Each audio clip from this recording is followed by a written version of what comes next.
15 तारीख की बात करें तो शुक्रवार का अवसर है, सप्तमी तिथि विद्यमान है और इस दिन 15 अगस्त है। 15 अगस्त भारत का स्वतंत्रता दिवस। ये इस बात को करता है कि राष्ट्र सर्वोपरि होना चाहिए। जननी जन्मभूमिश्च स्वर्गादि अपि गरीयसी। उस विशेष तौर पर भाव का ध्यान रखें कि जिस अवलबले को लेकर, जिस भाव को लेकर हमारे स्वतंत्रता सेनानियों इस देश को आज़ाद कराने के लिए अपना तन मन धन संपूर्ण शरीर त्याग दिया, क्या हम उनकी आशाओं पर सही कार्य कर रहे हैं? राष्ट्र ने हमको क्या दिया, इस भाव को नहीं, हम राष्ट्र को हम क्या दे रहे हैं, इस बात का हमको ध्यान रखने की ज़रूरत है। तभी राष्ट्र आपके लिए विशेष तौर पर कोई योग बनाएगा। ये राष्ट्र 15 अगस्त का लाभ होगा। 15 अगस्त का जो संपूर्ण समर्पण का योग है उसको हमको ध्यान रखने की ज़रूरत है, तो उसको भाव रखते हुए हम काम करेंगे तो बहुत अच्छा है। ग्रहों के दृष्टिकोण से, आपकी राशि के दृष्टिकोण से आप समझें कि ग्रह क्या कह रहे हैं आपके लिए। ग्रहों के दृष्टिकोण से, आपकी राशि के दृष्टिकोण से इस दिन जो योग बन रहा है वो आपकी राशि के लिए पॉजिटिव है। कई मामलों में पॉजिटिव बना हुआ है। उस पॉजिटिविटी का आपको लाभ लेना चाहिए। कन्या पूजन इस दिन विशेष तौर पर आपके लिए बहुत सुंदर योग बनाएगा। दही का दान करना आपके लिए बड़ा अच्छा रहेगा। आपकी राशि के दृष्टिकोण से गौ पूजन करना आपके लिए बड़ा श्रेष्ठ है।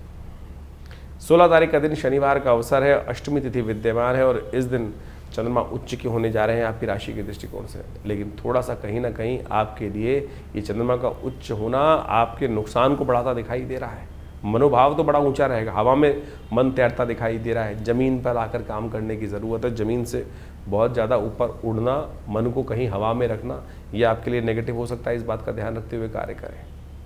सोच ऊंची से नहीं, कर्म ऊंचा करने की ज़रूरत दिखाई देती है। इस दिन जन्माष्टमी है, एक सुंदर दिवस है। आपके ग्रहों के दृष्टिकोण से देखें तो इस वक्त शनि महाराज आपके सफलता पर अंकुश दे रखे हैं और शनि का संबंध कृष्ण के साथ बहुत अद्भुत है, भगवान के साथ। जब शनि संपूर्ण संसार से त्याग दिए गए तो भगवान की शरण में गए और भगवान के सामने अपना दारुण दुख उपस्थित किया।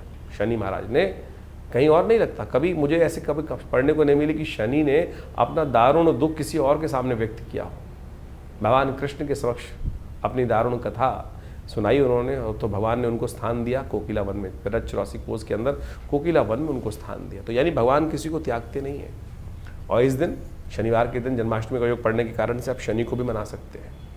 जन्माष्टमी बहुत श्रेष्ठ समय पे आई है। 16 अगस्त को इस बार जन्माष्टमी का सुंदर योग बन रहा है और जन्माष्टमी का योग ग्रहों के दृष्टिकोण से इस बार सबके लिए, स्मार्ट वैष्णव सब लोग शनिवार को, कोई मतभेद नहीं रहेगा। आमतौर पे बहुत सारे मतानुसार कई बार मतभेद उत्पन्न हो जाते हैं कि हम हमारे आचार्यों के अनुसार से इस योग में माना जाए, इस योग में माना जाए।